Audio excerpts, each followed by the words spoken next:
पुणे महानगरपालिकेने एक ऐतिहासिक पाऊल उचलत तृतीयपंथीय समुदायासाठी भारतातील पहिली विशेष शौचालये पुण्यात उभारली आहे। या उपक्रमामुळे या समुदायाला सार्वजनिक ठिकाणी होणाऱ्या गैरसोयीपासून मोठा दिलासा मिळणार आहे। तृतीयपंथीय हक्कांसाठी गेल्या 2 वर्षांपासून लढा देणाऱ्या डॉक्टर आम्रपाली मोहिते यांनी या प्रकल्पाला यशस्वी केल्याबद्दल समाधान व्यक्त केले। ही केवळ सुरुवात आहे। सरकारी कार्यालये, रेल्वे स्थानक, बस स्टॉप्स आणि गर्दीच्या ठिकाणीही अशा सुविधा पुरवणं गरजेचं आहे, असं त्यांनी यावेळी सांगितलंय। आज पुण्यात आपण आहोत। आज पुण्यात पुणे महानगरपालिकेने एक अनोखा उपक्रम राबवला आहे।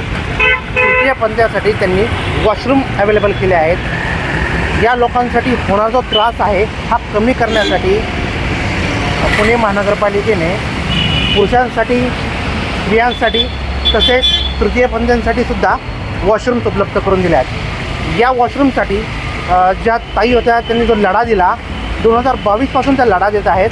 आपण त्यांच्याशी याबाबत जाणून घेऊया।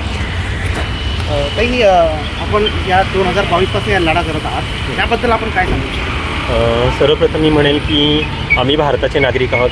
तृतीयपंथी समुदाय पण देखील भारताचा का किंबहुना समाजाचा एक अविभाज्य भाग आहे। तर आम्हाला इतर जे नागरिक आहेत त्याप्रमाणे अधिकार, कर्तव्य पण आहेत। आणि इवन मी म्हणते की जसं की इतर नागरिकांना जसे मूलभूत गरजांची आवश्यकता असते तसं आम्हालाही त्या मूलभूत गरजांची आवश्यकता आहे। आणि त्या मूलभूत गरजांमध्ये सार्वजनिक ठिकाणांवरचं शौचालय ही एक बाब होती। आणि आतापर्यंत जो सर्वोच्च न्यायालयाने आदेश दिला होता की तृतीयपंथी समुदायासाठी सार्वजनिक ठिकाणी शौचालयाची बांधणी व्हावी, परंतु अद्याप कुठेही त्याची बांधणी झालेली नव्हती। तर या अगोदर खूप साऱ्या प्रॉब्लेमना आम्हाला फेस करावं लागायचं। ज्या ठिकाणी आम्ही म्हणजे कुठे बाहेर गेलो तर आम्हाला वॉशरूमला जाण्याची म्हणजे काही मिळत नसायचं, सुविधा नसायची। तर पुरुषांच्या वॉशरूममध्ये गेलो तर आम्हाला अनकम्फर्टेबल वाटायचं आणि स्त्रियांच्या वॉशरूममध्ये आम्ही गेलो तर त्यांना अनकम्फर्टेबल वाटायचं। तर मी ही बात मला म्हणजे जाणवली आणि कुठे ना कुठे आपल्या मूलभूत हक्कासाठी फाईट करावी आणि हे राईट्स आहे आपले ते मिळवून घेण्यासाठी मी 2022 पासून महानगरपालिकेशी संघर्ष केला, त्यांना निवेदन वगैरे दिले। तर त्याच्या अगोदर त्यांना मी हे सांगून दिलं की असा जो तरतूद, ते म्हणजे अशी तरतूद आहे का, ट्रान्सजेंडरसाठी वॉशरूम बनवता येईल का? तर मी म्हटलं की तसं सर्वोच्च न्यायालयाने आदेश दिलेला आहे आणि या ठिकाणी तसं वॉशरूम बांधणं तर आमच्यासाठी म्हणजे खूप सारं हे लाभ होईल त्याच्यासाठी। आणि मग मी नाही का त्यांना पहिल्यांदा त्यांनी म्हटले की फायनान्शियल तरतूद नाही आहे, बजेटिंगचा इश्यू, हे इश्यू तसं करता येणार नाही, घनकचऱ्याचा विषय सांगितला, पाण्याचा विषय सांगितला।